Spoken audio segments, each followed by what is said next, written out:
this problem asks us to return x to the n. And if I were a cheater, I'd return pow of x comma n. And this would even be the correct approach in a project. However, it is a great learning opportunity to implement it yourself. So the first key insight to solve this problem is that x raised to a negative power is the same as 1 over x raised to a positive power.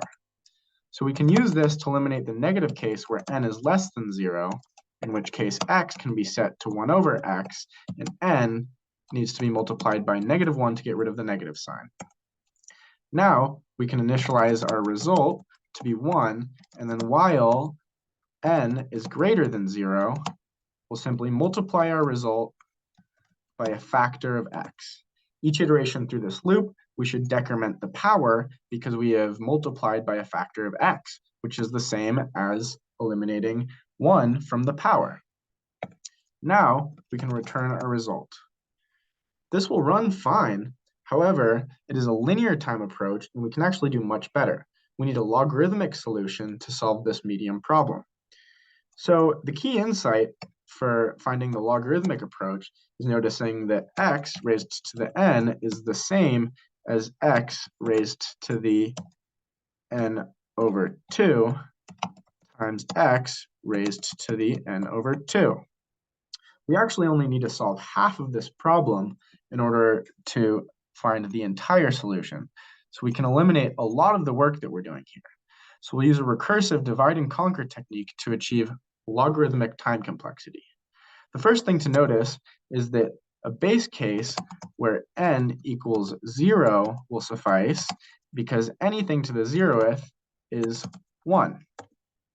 Now, all we have to do is initialize our result to be my pow of x and n over 2, and then we can return our result times our result.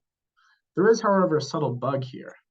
If n is odd, for instance, if n is 5, then integer division of n and 2 will yield 2. And x squared times x squared does not equal x to the 5th. We lost a factor of x there.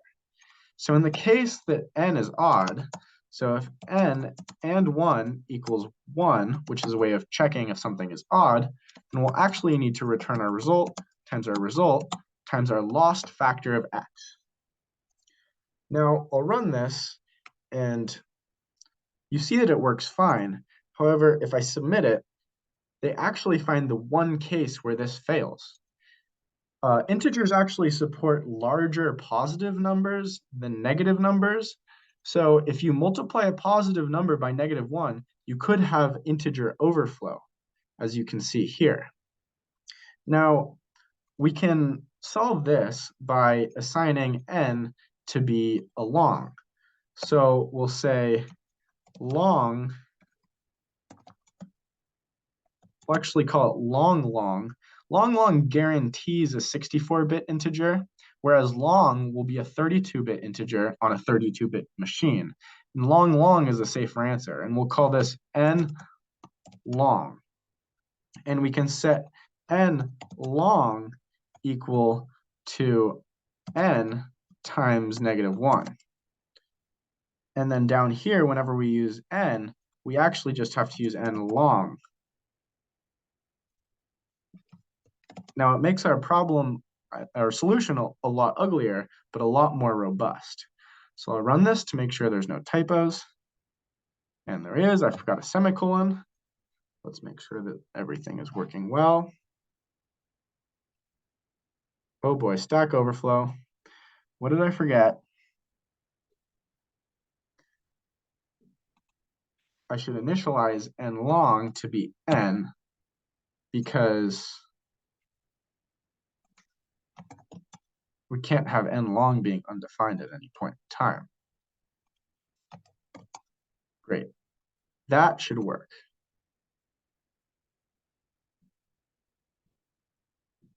And it does, so we'll submit. And as you can see, we have defeated LeetCode's sneaky attempts to get us with these edge cases. If you enjoyed this video, please subscribe for more. Have a wonderful day. Adios.